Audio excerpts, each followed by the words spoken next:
Today is December 19th. Welcome to Native Calgarian. Oki, Naganago Mekoche Chestakom Aki. My name is Red Thunder Woman. My married English name is Michelle Robinson, and I use she and her pronouns. Native Calgarian is being recorded on the lands of the Niitsitapi, which is the Blackfoot Confederacy. The Blackfoot south of the imposed U.S.-Canadian border are the Blackfeet, and north of the border are the Siksika, Gunai, and Bagani of the Confederacy. These lands are Treaty 7, signed September 22nd, 1877, with signatures that include the Blackfoot Confederacy, the Stoney Nakoda, the Wesley Chiniki Bearspaw Nations, the Dene from Tsuut'ina Nation, and I acknowledge all First Nation, Métis, status, Inuit, non-status, across Turtle Island as the keepers of this land. All non-Indigenous are treaty partners with the government signing on your behalf, here in Alberta at the very least. I honor the Blackfoot as the elders and members have been so kind to me on my Red Road journey. Elder Red Crane taught me how to pronounce my spirit name. I was born here in Calgary, or in Blackfoot, Mokinstis, as Michelle Elliott, an English name which has afforded me privilege in an English colonial world. My mother is Northern Slavey Dene, or Satu Dene, but my Indian Act imposed status card by the Canadian government says Yellowknives Dene. My father is so Canadian. I am a daughter of the Mayflower and a daughter of the American Revolution, while having an Indian Act imposed status card. I acknowledge my Dene lineage and that I was born in Calgary, but my family is not part of the Treaty 7 signatories. My Dene lineage roots me in the land of the Hare people, also called the Great Bear Lake people in Treaty 11. I am a native to Turtle Island, and my Dene nation is a visitor to this area of Clincho Tine Indahe in Satu Dene, meaning many horse town, which was named after the Calgary Stampede. Land acknowledgements are critical to creating a safer space for Indigenous, as well as honoring the host as a guest and acknowledging your role, my role, as a treaty partner. My humblest apologies to the Blackfoot elders and language keepers as I try to learn proper pronunciation. Any mistakes or misinterpretations will be on me. I encourage questions so that misunderstandings can be cleared up as soon as possible. I do not speak on behalf of all Indigenous. I just share what I know as I walk down my red road. If you're experiencing emotional distress after hearing anything we talk about today and want to talk, call the First Nation and Inuit Hope for Wellness helpline at 1-855-242-3310. It is toll-free and open 24 hours a day, 7 days a week. Non-Indigenous, there are distress lines in your area as well. My Patreon account is Native Calgarian, where you can pledge and support. I want to say thank you to our previous donors for already showing your support to the show. If you value listening and can afford to give, thank you. To those that cannot afford to give but listen in, I'd love to hear from you at nativeyyc@gmail.com, where you can send in your comments or your questions. I have a YouTube channel. Love to have you subscribe.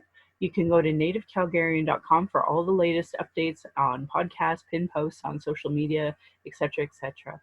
So today I am really, I don't know how I was lucky enough to have these folks come on to my show, but I am lucky enough to have a group here that want to talk about politics. So maybe what I'll do is I'll start with Sarah, Danica, and Cassidy to allow you all to introduce yourself. Hi, thank you for having on our show. I'm Sarah. I'm a part of the Canadian Youth Letters Project. I've been a part of it for a couple of months now. I don't really know how long I've been. Basically, my role in the Canadian Youth Letters Project is I am the head of finances and the head of the letters division. So on our new launch for our letters project, people can send in letters to our email, and I basically forward them to the proper government officials, and we make our own letters, and I decide the topic and stuff like that. So yeah, that's me. Hi, I'm Danica. I use she, her pronouns. I am the founder of the Canadian Youth Letters Project. I sort of run most of the behind the scenes stuff, making sure everything is going smoothly, and I lead our meetings and stuff like that.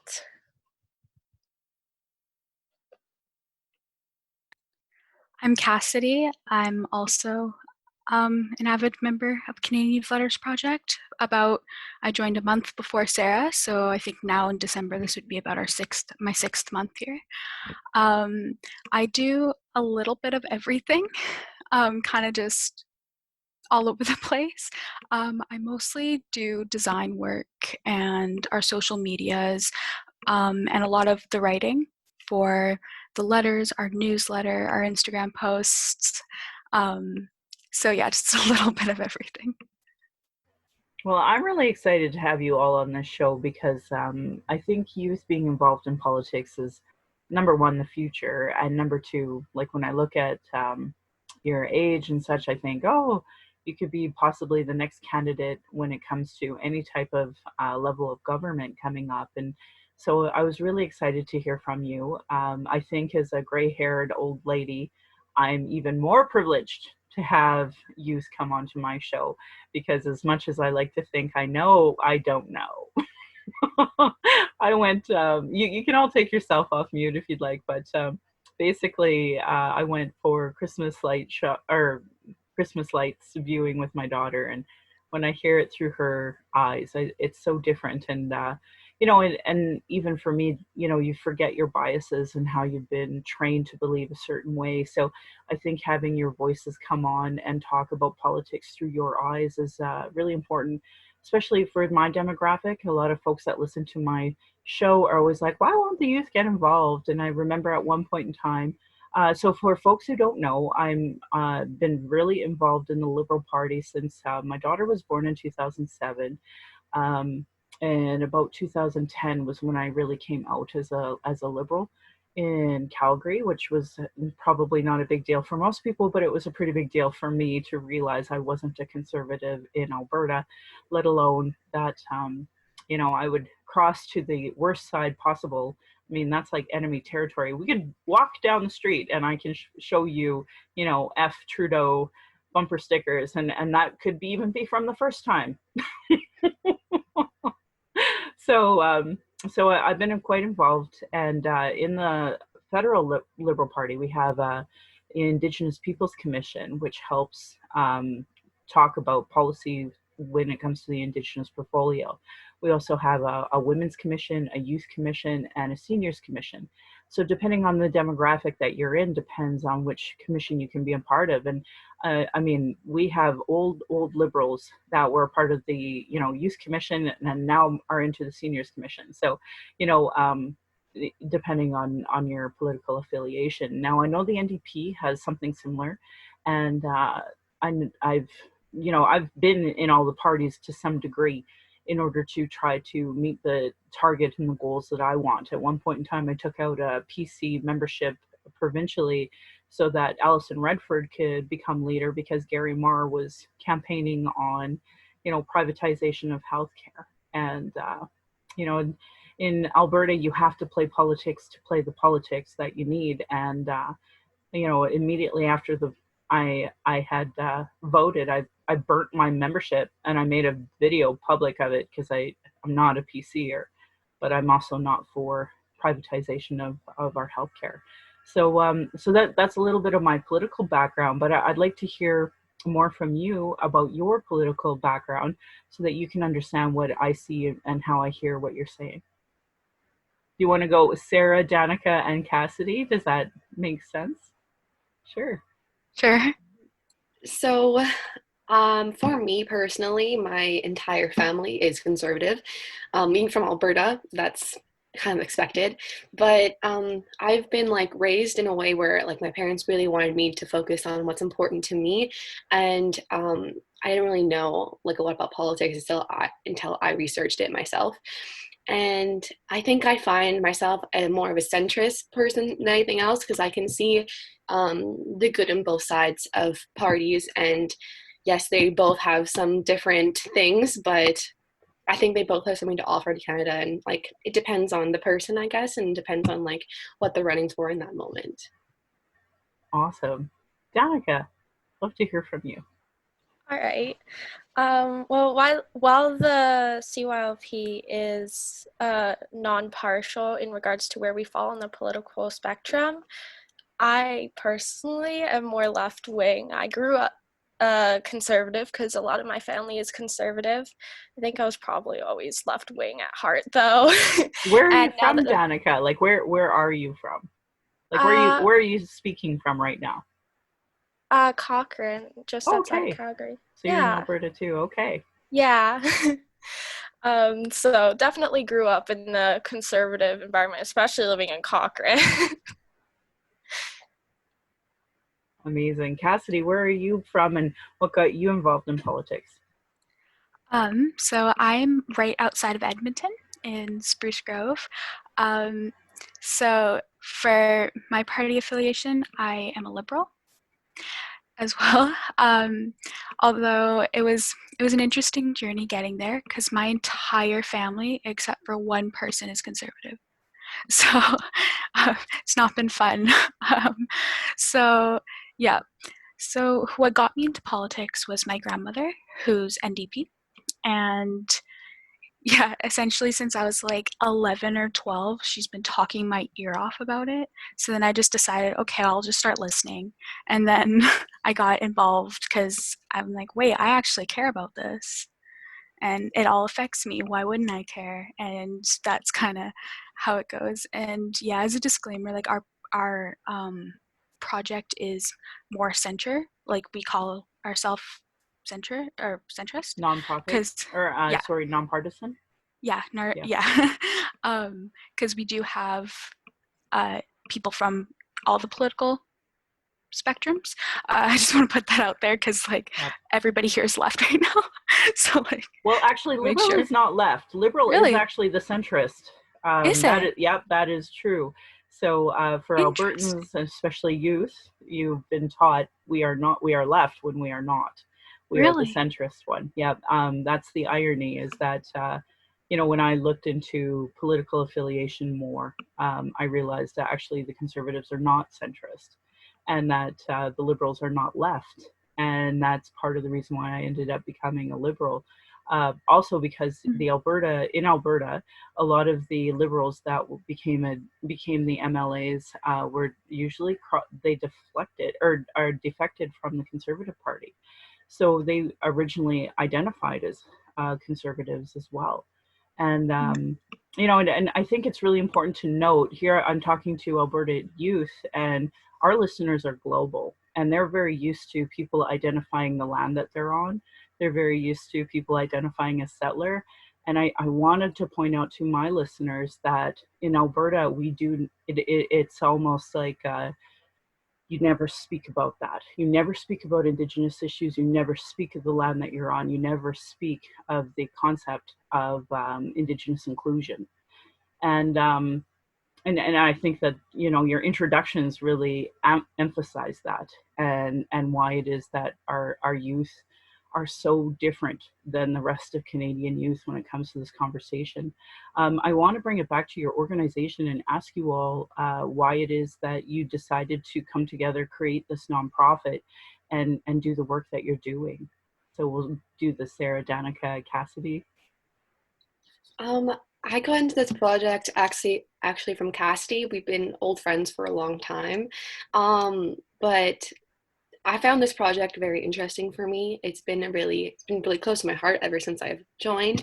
Um, but for my future, I want to be a lawyer, and I found that I really didn't really know that much about the Canadian politics and stuff like that. So I figured being in a political party would help me learn more about it.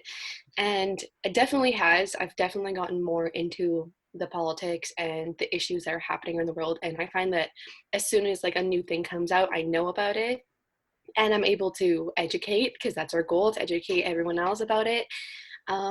Yeah, I don't know if that answers the question, but Well, obviously you joined this organization because you've seen a need, or you founded it because you've seen a need. So I guess that's like really the direction I wanted to hear. What brought you to this idea and to creating this nonprofit, and then bringing in your buddies, even if they're from different partisan belief systems. yeah. Well, the sort of the trip that we took to get to creating the CYLP, it it's been an adventure. It's definitely been an adventure. I knew like for a very long time that I wanted to do something. I've always been very passionate about things like activism.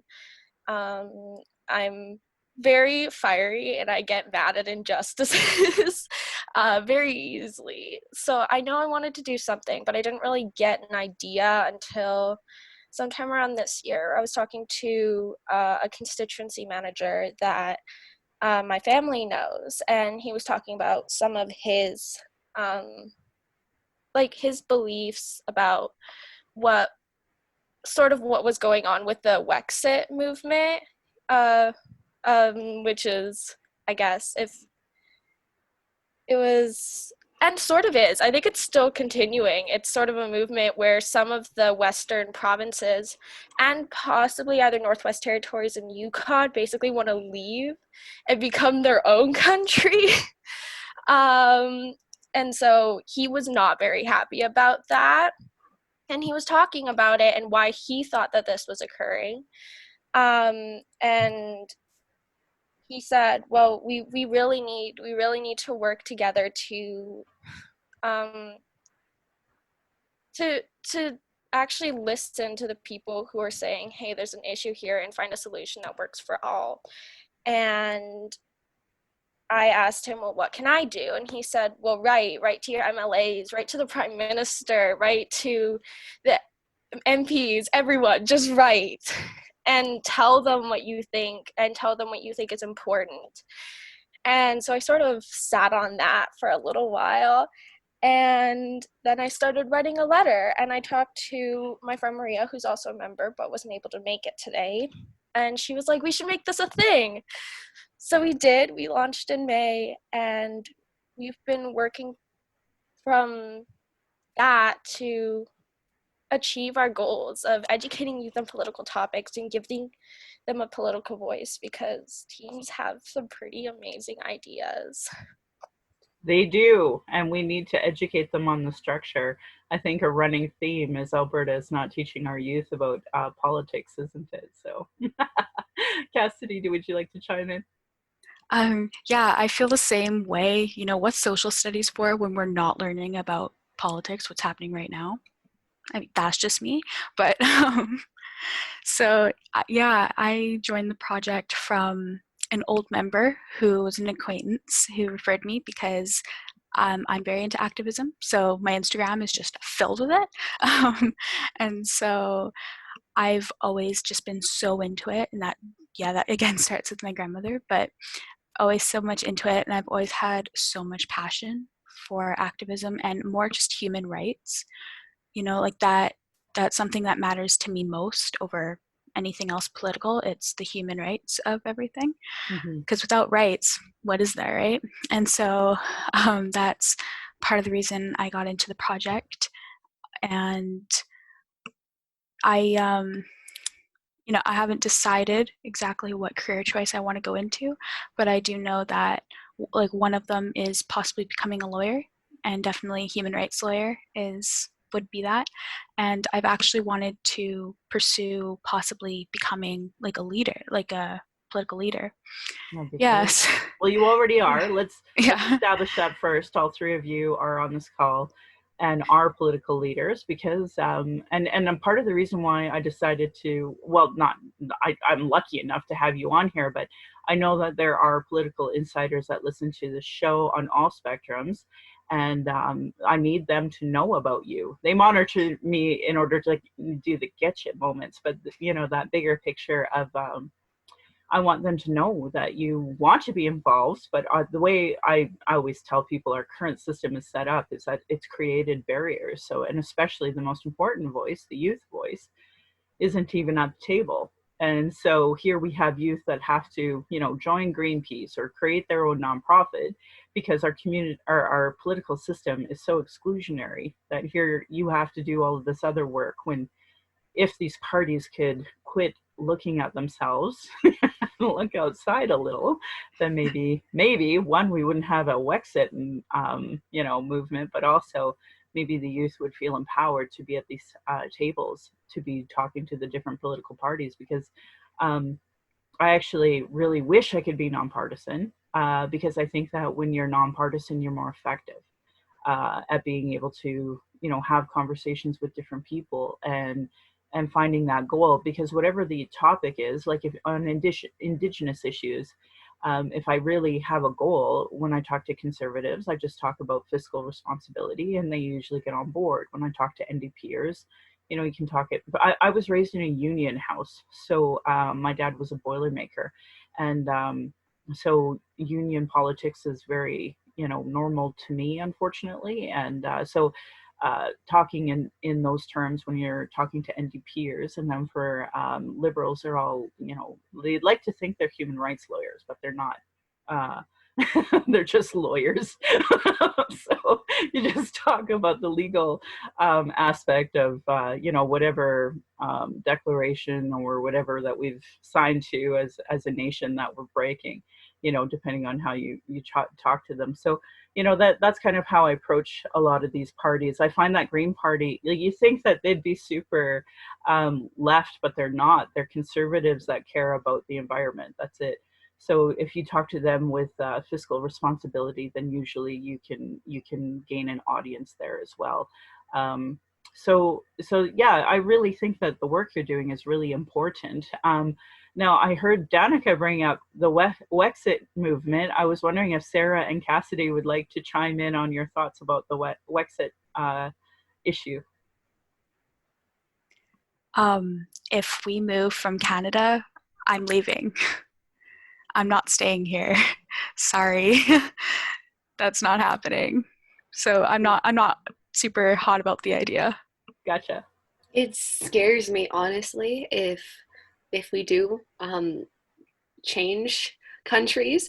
I would be terrified if I had to stay in Alberta, if I'm going to be honest. It's just not the country that I would want to be in. Well, I've been monitoring the Wexit movement for sure. Just as they monitor me, I monitor them. And I just find it hysterical. I think it's the most ridiculous thing I've ever heard in my life. And what they're so stupid. They don't even know that if they were to separate, all of that goes directly back to the Indigenous people. In a lot of ways, it's in Indigenous best interest for us to have a Wexit, movement. But those dumbass rednecks with guns have no concept that the land would go right back Very to us. true. They have no idea. So yeah, you just summed it up, like, really. That's yeah. just how it is. Yeah, no, yeah. I get a kick out of it personally, but it's fun to watch them pretend they care about freedom while they benefit from the Indian Act. So right. Yeah, anyway, so yeah, what are some of the campaigns that you guys are working on right now that you're really excited about? And again, maybe we'll go Sarah, Danica, and Cassidy. Me personally, I'm really excited for our letters movement. It's when anyone can send us an email or a letter to the government, but through us because we have connections, and we can send them to our connections and even to other government officials that we don't really have a connection with, but we can put it under their name, obviously with credit, but we can send it in as our letter. So it might get read easier because we're trying to become known in the government all across Canada. So when they see our letters, they're read and they're replied to, and that's just what I'm excited about. Right on. Happy to hear that. Danica, would you like to chime in on one of the campaigns you're excited about that you're working on? Sure, yeah. Something that I find super exciting personally is we are working towards creating webinars, some with other not-for-profits and organizations, and one all on our own. And I am so excited about this because this really ties into the education aspect of our project.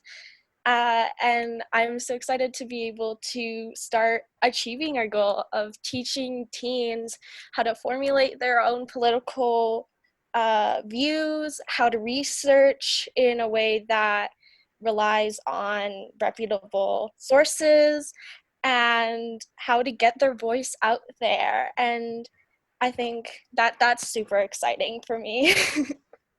Yeah, it's super exciting for me too. I want youth to feel empowered, that's for sure. Cassidy. Actually, yeah, the webinar is probably, and the letters, like both of them are very important to me because as being a youth in politics, I've been told by many people, like, get your pretty head out of politics. Yeah, also being sexist.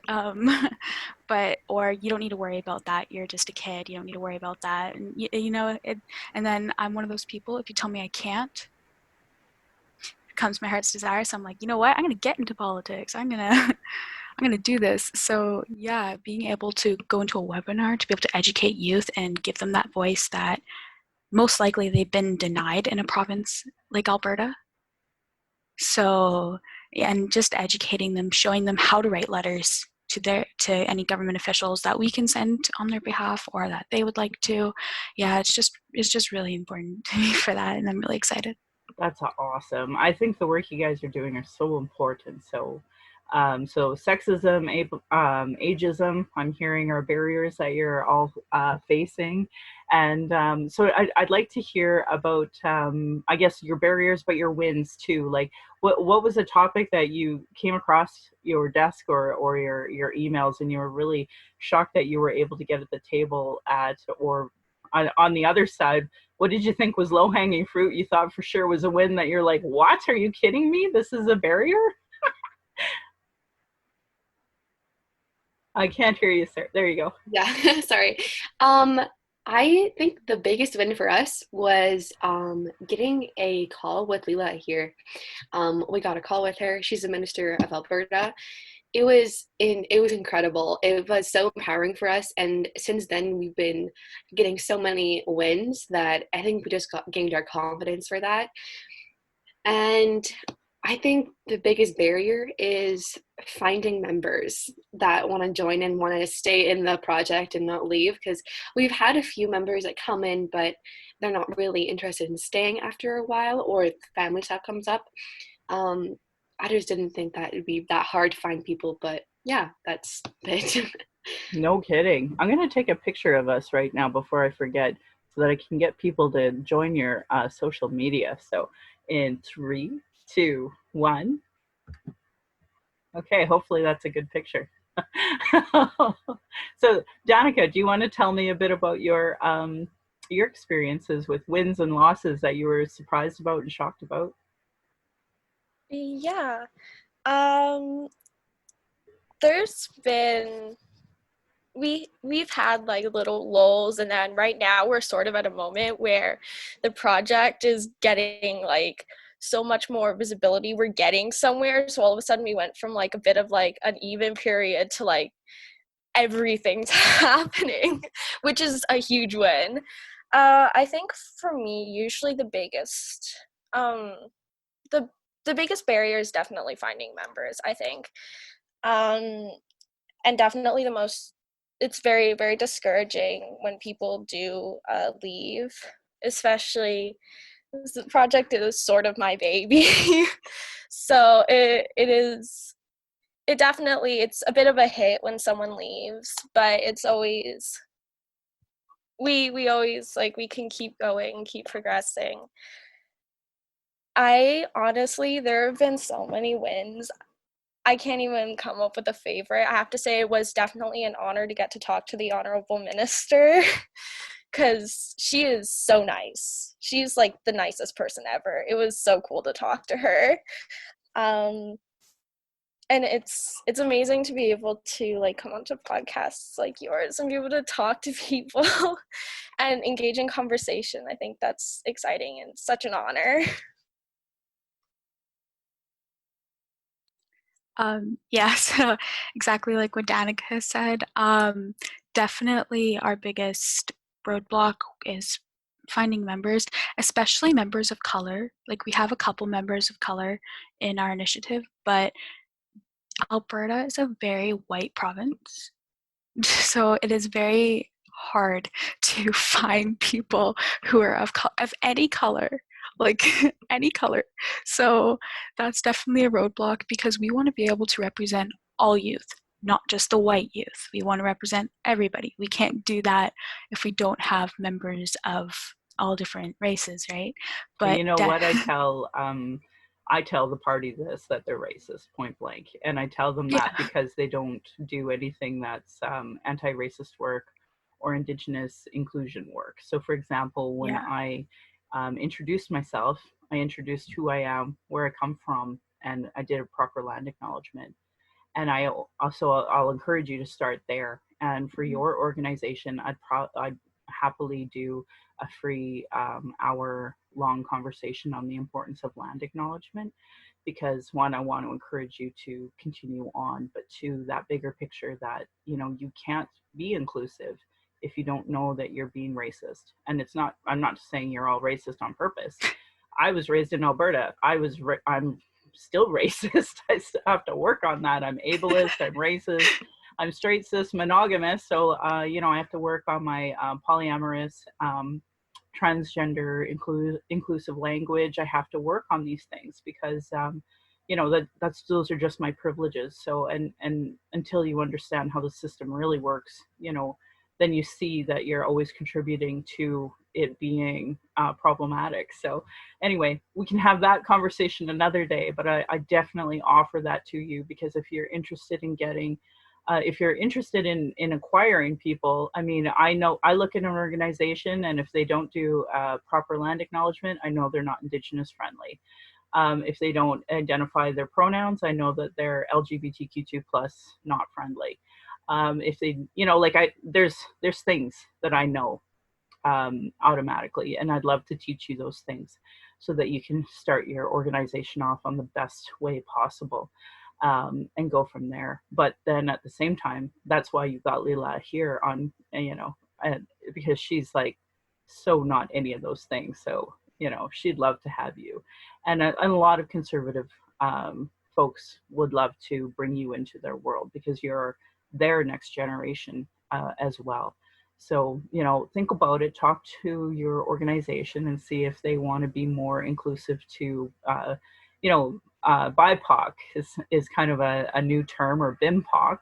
So those who are Black, Indigenous, mixed, people of color, you know, and I asked my friend Simon directly, like, you know, can I use the term brown community? And she's like, yep, that's how we refer to ourselves. So, you know, we have to make those contacts and become friends with folks in those worlds. Dr. Zaidi is another amazing person that I have found to be really inclusive and bring me into his world of, you know, Muslim alliances. And then we talk about anti-racism together. So, you know, I would love to introduce you to a whole world of anti-racism work that's happening so that your organization can be inclusive, but also so that you can expand.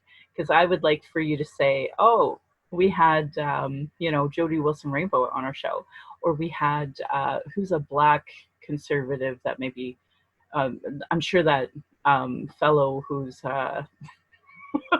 without his mask would be happy to, you know, meet up with you as well. So there's lots of folks that we can definitely connect you with, and hopefully help build your organization so that it becomes that an organization everybody wants to be a part of. I think one of the biggest ones that I realize that I'm guilty of is ableism.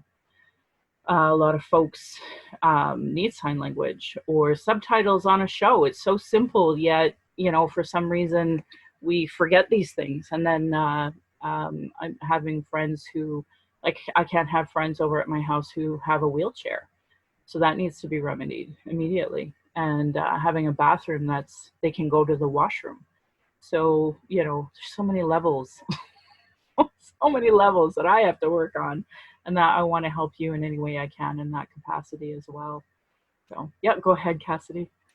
I just want to say that for somebody who is youth, it actually really does mean a lot that somebody of an older generation is trying to become more evolved. Like, that is something that's amazing, because we also, like, for us, we're a generation that, yeah, like, we're not racist, we're not homophobic, like, you're just a person to us, you know, like, we don't care, right? And so, like, we're very anti-racist, very, you know, all the phobias.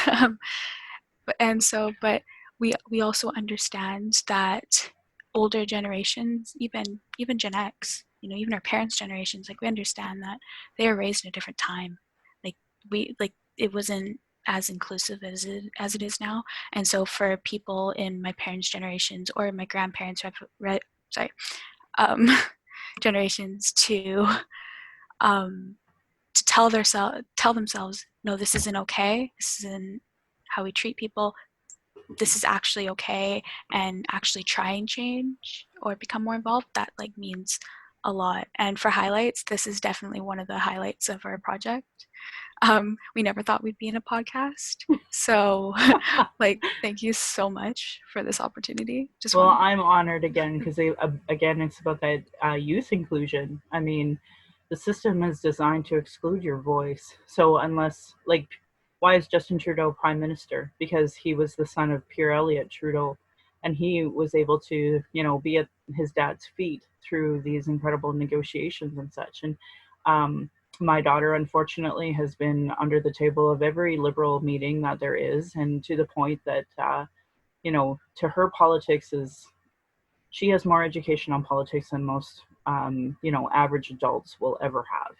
And the work that you're doing, I would argue, is what most adults actually don't know, the importance of the work that you're doing or understand politics the way that you do. And I think that any one of us, whether it's Leela, I know I can speak on Leela's behalf on this one. It doesn't matter who it is, that we would want to mentor you to become really effective at what you do, because you are not just leaders now, but you're going to continue to be the leaders as you grow. And you're going to be bringing in people that you're going to be running campaigns for, that you're going to be encouraging to run. And so for me, when I hear that you're already experiencing those misogynistic barriers, I can't say this enough. One of the reasons why Ask Her was even founded was that women are not being asked enough to run. You are already effective political leaders. I can't even imagine somebody disregarding what you have to say at this point. And honestly, when you go to these tables, just remember that there are a lot of people at those tables that have no idea about the political structure, and you do. It was one of my best memories on the planet will be when my daughter was in grade 6. I was running for provincial politics, and that grade 6 is the year that they teach all Albertans about politics. And so they got to see it a little more firsthand, because by chance there was an election at the same time that they were in grade 6. And they ran their own personal campaigns. So I really enjoyed when somebody wanted to run Liberal, giving them all the graphics and having their name on there side by side with mine, and having those discussions. And I want that for whatever your partisan political field is that, that pride of being who you are and proudly running, and so not just thinking about running, but knowing you're going to run, and then encouraging others to run and encouraging others to know how to run campaigns. These are things that I want for you. We have a municipal election happening next year, and we already have candidates that are putting in their name, whether it's for mayor or whether it's for councillor. And if you're in a satellite community of Calgary, you're going to have new councillors and such as well. And there's no reason, if you're over 18, to not be thinking about running. So that's point blank. How old is everybody here? I'm 16. Okay. I'm 16. Okay. I'm 16 as well. All right. So you guys are old enough to be running campaigns. You are. So, and then the next go round, we could have a snap election anytime federally. So I'm always looking for candidates, but, the best way to grow your candidate is to introduce them into the folks that you know. So the connections that you're making right now through your organization, that's going to help you through the rest of your life. And, I'm friends with gay conservatives. I'm friends with folks from different spectrums, because we've crossed paths, and, sometimes you change lanes depending on who your leader is, depending on the situation. I know, the Alberta Party is kind of the lost PCers. So the more red Tories or progressive conservatives, they're kind of in a lost field right now. wanting to grow. And I'm an Alberta Liberal, and we just lost our leader. He had to step down for work, and we have no elected MLAs anymore. So we're kind of a lost party, trying to figure out our way. We know our ideals, and we're not ashamed to call ourselves liberals, but that's a very tough sell in Alberta. So I understand why there are people on the Alberta party. And, anyway, I just hope that that what matters to me is that you feel supported as you go. And, we have a youth council federally as well. It's supposed to be nonpartisan. Obviously, it's run by Justin Trudeau at this time, but I really encourage your organization to be a part of that as well. And I know that there are people from the office listening, and they'll be wanting to know more about your organization. So I was wondering if you would want to introduce your organization's name, contact for that, but then also your personal Instagram handles and that you want to promote, so that way we can kind of start watching you, because I know everyone's going to start watching you. I don't really have an Instagram handle that I use regularly, but definitely go on our Canadian Youth Letters Project on our Instagram, and you can follow our Twitter. I think it's the same handle. Yeah, just that'd be great. Exposure is awesome. Always appreciated. Yeah, and we absolutely love when people contact us. Like, it just makes our day. And so if you have any questions or you just want to have a conversation, we like having conversations. Like, you can message our email, which is Canadian Youth Letters Project @gmail.com, right, Danica? Awesome. So yeah, that's our email. If you go to also our Instagram, which Sarah had mentioned, it's Canadian Youth Letters Project. There's some underscores in between each name. We have our website linked in the bio, so you can also contact us through there, and you can look at all of our content. That's sort of our main platform, although it is under construction right now. Yeah. Oh, that's great. Danica, do you have any social media that you use? I don't even TikTok. Like, I don't want to rule out anything. We do have a TikTok for the Canadian Youth Letters Project. I'm not entirely sure what it is, but I'm pretty sure if you search up Canadian Youth Letters Project, it'll probably come up.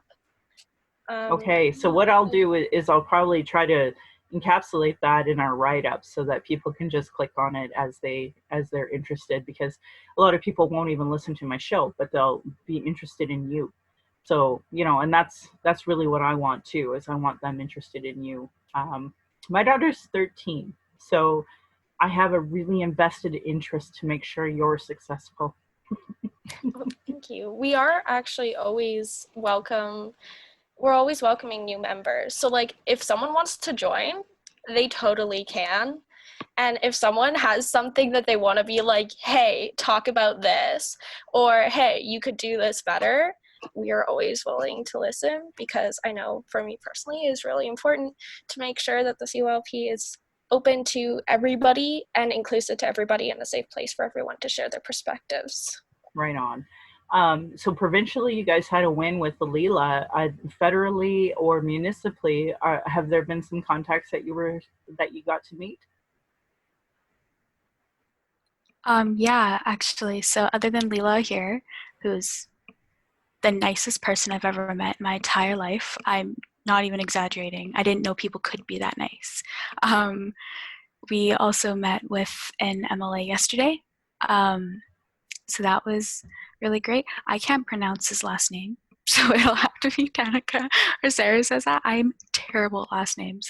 Peter Guthrie, I think it's pronounced. I think it's Guthrie, but I don't want to like mess it up on here. So It's Peter Guthrie, and Guthrie. Yeah, he did take the time to meet with us this week, which was very exciting. Now, Yeah, where so is he from? What's his constituency, and what's his political affiliation? Airdrie Cochrane. He is conservative because it's a very conservative area. But it was cool to talk to him, and he he sort of talked to us about some things that our government is doing to sort of work with the COVID-19 vaccine and the distribution of that, and just some things to help with the economy. So it's definitely interesting to hear his perspective. Oh, that's Yeah. great. Yeah, I think that was very helpful because he allowed us to ask questions. I asked him about the recovery plan for all the job loss that's happened in Alberta. I obviously cannot share that, but here, but it was very kind of him to sort of give us an insight on their plan, because we want to know what's going on. We want to know what's going on in our own government, and so yeah, we got a little Oh, is that a insider. problem? Yeah, I think a little bit. that he is very lucky that he had you talking to him and not me. Sarah, do you want to chime in? No, I was just saying that, like, yeah, it was very important for us to have those contacts, and we keep running into more contacts, and keep reaching out to many people. So That's as many great. as we can get, it's basically it. Well, that's great. And I'm glad you guys are having success at meeting some of these folks, because actually they're not nice people. They are supposed to represent you and they are supposed to listen to you. And so, keep that in mind, that they aren't being nice to you. That's literally their job, is to represent you and to give you audience. So when they don't, that is when you need to like be loud and tell people, why isn't Justin Trudeau's office and their youth council able to contact us within 2 months?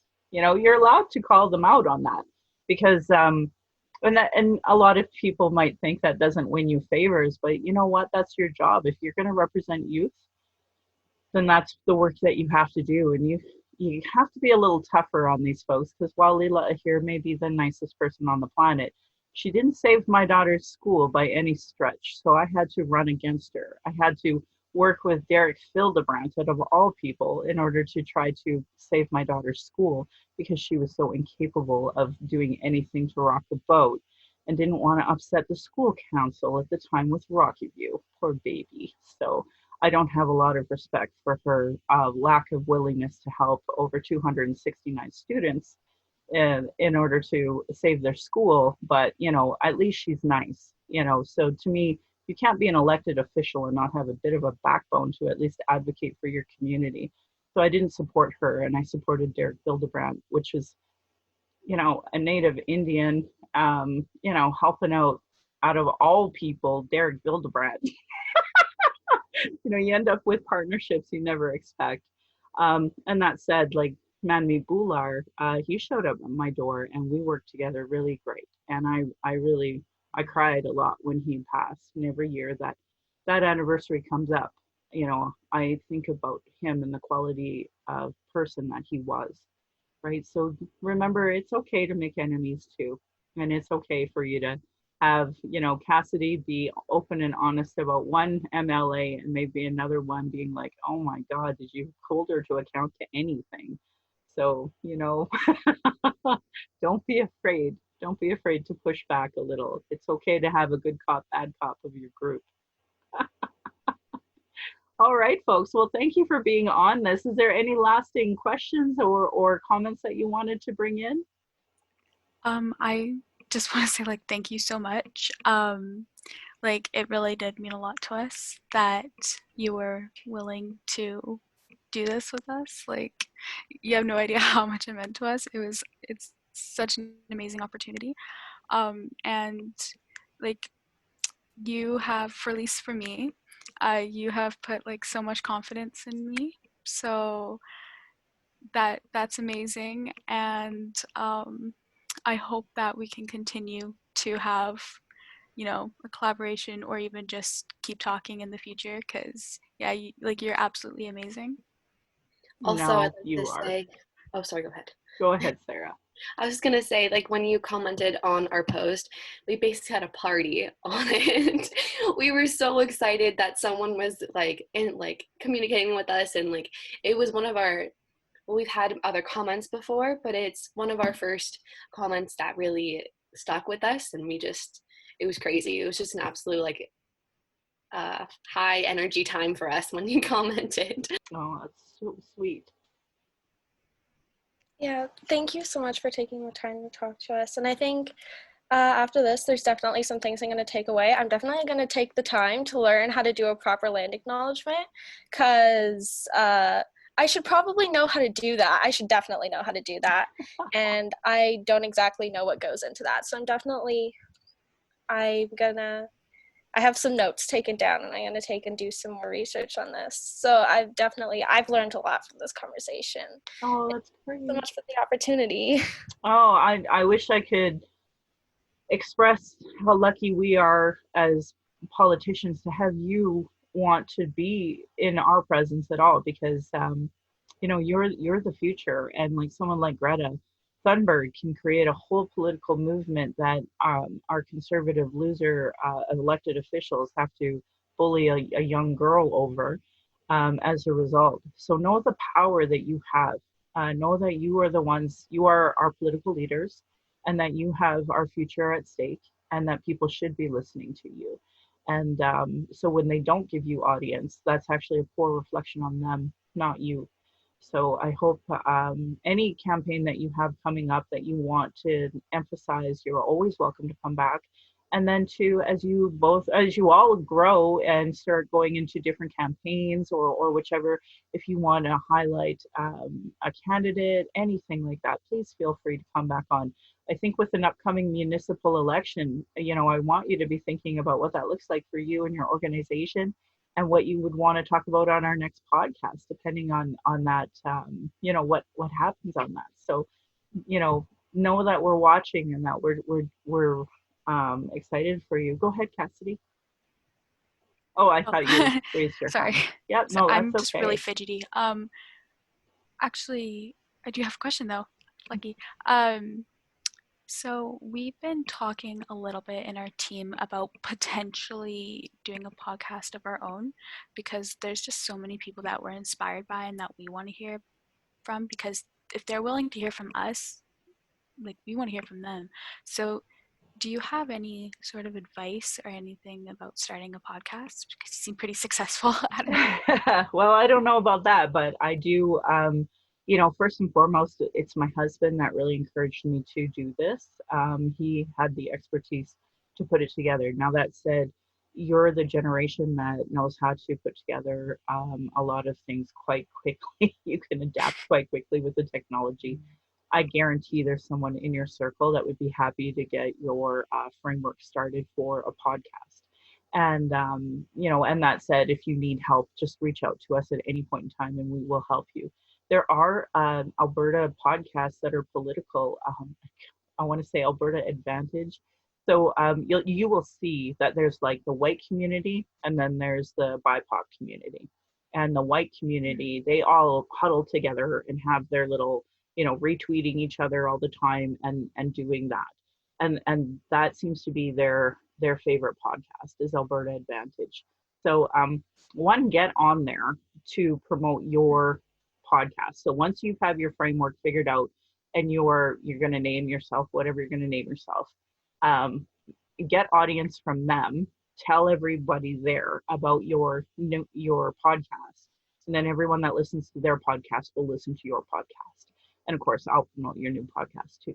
So that bigger picture. Don't be afraid. Just do it. And even for me, this video is new for me.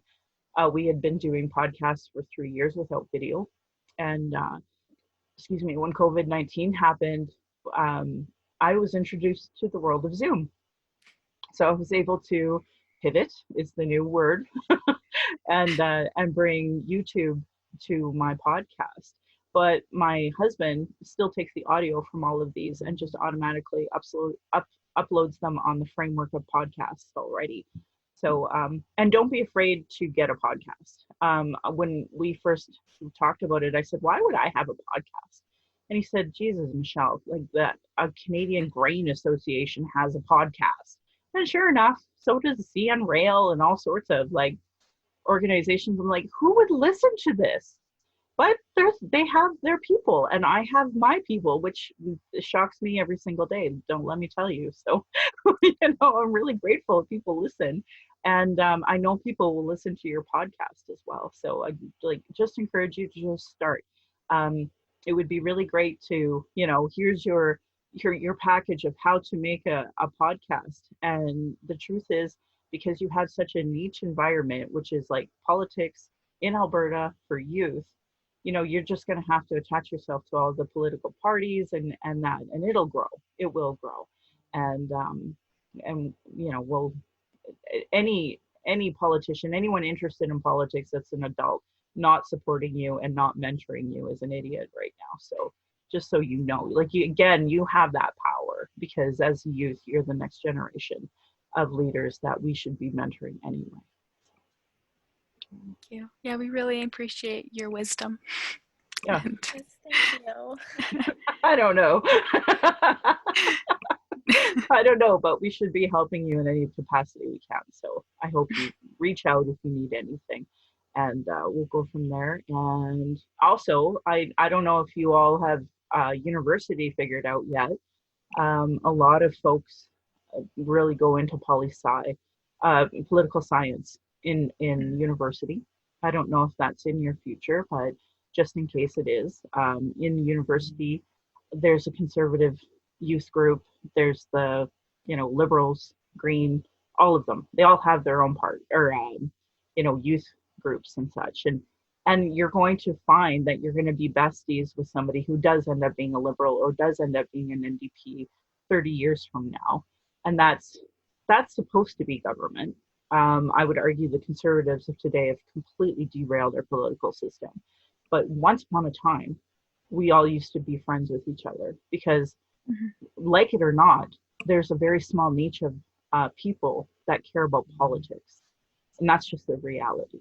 Now, if I could get all those poli-sci folks to understand Indigenous issues and not have to like shake it into their heads, that would help my life a lot. 100, yeah, like 100%. And we've talked in our group about it before. It's absolutely ridiculous, the egos of every party, not one party, not the other, like every single one. Like, just, they have to be right.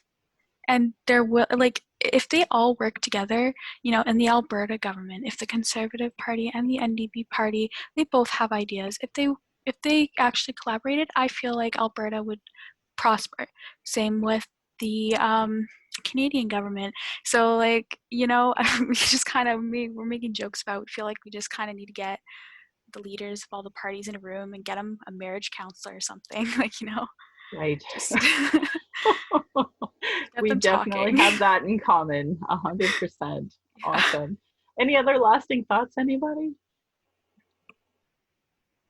Nope, that's good for me, I think. Awesome. Yeah, thank you for having us on, and I'm very excited to see what all of our work will do in the future. Oh, that's so sweet. Well, I invite you to stay on if you'd like to, and I'm going to do my exit. Now, my exit is about inclusion, and it's again about us as people who have privilege, what we can do to make this world a little better for everybody else. So I know you're on mute for the most part as we, cough or whichever, that's the smart thing to do. But if at any point you want to come in, please, this is an open conversation. So I'll keep talking, and you're welcome to come in anytime to add your voice. So again, I want to thank the Canadian Youth Letters Project for coming on my show. Their mission is to engage youth in politics and give them a political voice, and to open communication between government and the general population. And I think anyone who listens to this show can see why it is I would encourage them in a second. Indigenous, I've been talking about our issues, sharing our traumas in reports, commissions, and public hearings so that it can be regularly disregarded. No more. Honor our words. Honor the treaties. Listen to politicians and their platforms and policies. If they don't recognize marginalized in their budget with Gender Equity Plus, if they are cutting violence prevention programs and services, if they're cutting Indigenous education, uterus health choices, gay-straight alliances, if they lack human rights for migrants, immigrants, folks with disability, Know that your vote to that party directly negatively impacts marginalized people. Demand that they implement the Truth and Reconciliation Commission's calls to action, the recommendations of the Royal Commission on Aboriginal Peoples, the multiple reports about child welfare reform, violence prevention, and now 231 calls to justice from the National Inquiry on Missing and Murdered Indigenous Women, Girls, and Two-Spirit. Denying these reports is a form of abuse called gaslighting. Our people are experiencing extreme racism at the educational, justice, and health institutions with multiple reports that say the same things. Demand change from election platforms and politicians. If they don't understand colonialism, racism, privilege, and sexism, they literally have zero business running. This should be understood by all parties, local politicians, community organizations, sports organizations, community associations. Great article I said out loud in episode 62 is Truth Before Truth, How Non-Indigenous Canadians Become Allies. You can find that if you were just to Google it. I want to continue by putting cultural safety into action so that you can create a safer space for Indigenous, people of color, those with disabilities, LGBTQ2 to speak. Look at it as first aid for marginalization. First, you have to do something. Having good intentions and thinking that you're not racist is not enough. Taking action makes change. Speaking out against racism, ask questions with those with more understanding, find allies, create a support system for yourself so that you can help create culturally safe approaches. Take responsibility for your own learning. Learn, reflect, ask questions. Do not expect this learning to come from marginalized people like Indigenous. Take time for self-reflection. Beware of your assumptions and biases. If you think you don't see color, then you have a bias and assumption you need to address. Question everything you've learned about Indigenous people, marginalized people, and take steps to actively disrupt those stereotypes. Commit to lifelong learning. Be prepared to be uncomfortable. Understanding colonialism, the legacy of racism, Alberta history, is an ongoing and difficult task. And I want to thank heretohelp.bc.ca, Indigenous people and what is in cultural safety, why I should care about it, for this resource. Internalized racism and lateral violence is another form of violence Indigenous and marginalized people experience by the structure of racism imposed on these lands. So if you don't know about the racism imposed, you should learn about the Indian Act, Indian residential schools, and other land clearing policies. I have books behind me showing that. RacialEquityTools.org by Donna Bevins has a great resource on internalized racism. So that's for people who are of color. So whether you're Black, Indigenous, mixed, some person of color, if you have any sort of self-hate by that racism that you've been taught through this white supremacist media and white supremacist education system, health system, justice system, like these are things we need to address within ourselves. I should also add internalized homophobia. This is an issue where we've been raised in a monogamous, straight Christian society. So we already are at a greater risk of marginalizing those who identify as LGBTQ2+. Do's and don'ts for bystander intervention by the American Friends Service Committee. They have a really great resource that you can find about what to do when you witness instances of racism, anti-Black, anti-Muslim, anti-trans, other forms of oppressive interpersonal violence and harassment. This is really relevant considering in a week we've had over 3 separate instances in Edmonton alone on Black Muslim women being physically attacked. Indigenous, obviously, missing and murdered Indigenous women is exactly this problem of constantly experiencing harassment and violence. Anyway, these are some tips on how to intervene with considering everybody's safety involved. First, you need to make your presence known. So if you are witnessing this, you can let people know. I encourage everyone to throw out their phones and start recording something immediately. If possible, make eye contact with the person being harassed and ask them if they want support. Move yourself closer to the person being harassed if possible, and you feel that there's no risk to do so. You can create a distance or a barrier between the person being harassed or the attacker. So these are folks with white privilege. This is a really good time for you to step in. If it's safe to do so and the person consents, record with the incident. So I'm telling you, it's a lot easier to delete a file later than it is to wish you had made that recording to begin with. Take cues from the individuals being harassed. Is the person engaging with the harasser or not? Can you make suggestions like, would you like me to walk over here? Move to another car train? Would you like for him to leave you alone? Follow their lead. Notice if the person being harassed is resisting in their own way and honor that. Especially white folks, don't tone police the person being harassed. If somebody's harassing me, everyone on the fucking planet's going to know about it right fucking now. But, and I don't want to speak for the other women on this call, but I can tell you, we were raised that you don't create a scene, that you take harassment. And I'm here to tell you, you do not take harassment. If you're a woman experiencing misogyny, or if you're a person of color experiencing harassment from racism, these are not things that you have to, not create a scene over. That's bullshit. Your safety matters. And the stats show that other people don't care about your safety. So you need to care about your own safety and honor your spirit. Follow up with the person being harassed after the incident is over and see if they need anything. So this is a good time for you to give your business card to somebody, your contact information, because one, it validates their experience, but two, they're likely embarrassed when it happens, because it's very, like, you have that fight, flight, freeze response that really comes out at that moment. And it's embarrassing, and I hate that feeling. That's for sure. So just by giving a simple contact information can help validate that experience. Do what you have to do to keep safe. Assess your surroundings.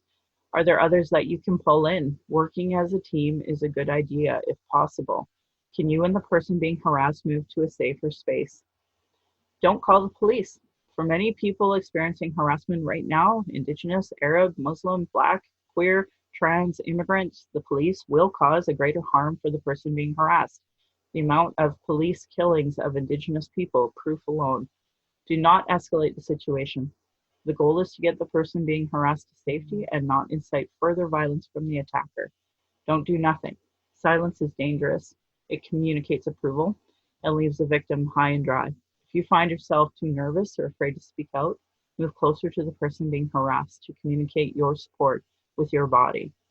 Teach your kids about accountability in a positive way, because these kids are learning to be abusive from somewhere. If you're experiencing emotional distress and want to talk, call the First Nation and Inuit Hope for Wellness helpline at 1-855-242-3310. It is toll-free, open 24 hours a day, 7 days a week. And if you go onto their website, there's actually a texting option as well. Violence is my everyday reality. Every Indigenous generation has faced it. That's why I started a podcast, to speak freely without interruption, without tone police, without leadership shaming, without gaslighting questions. As many people don't want to hear Indigenous opinion, but sure want to tell us theirs.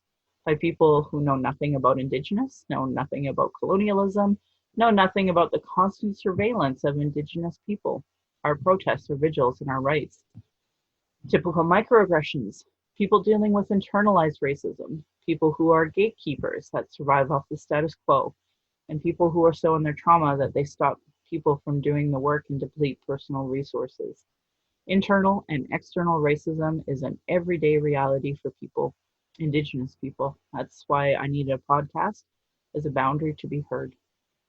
I want to say thank you to my ancestors, my granny, my mom, what strength looks like through your example.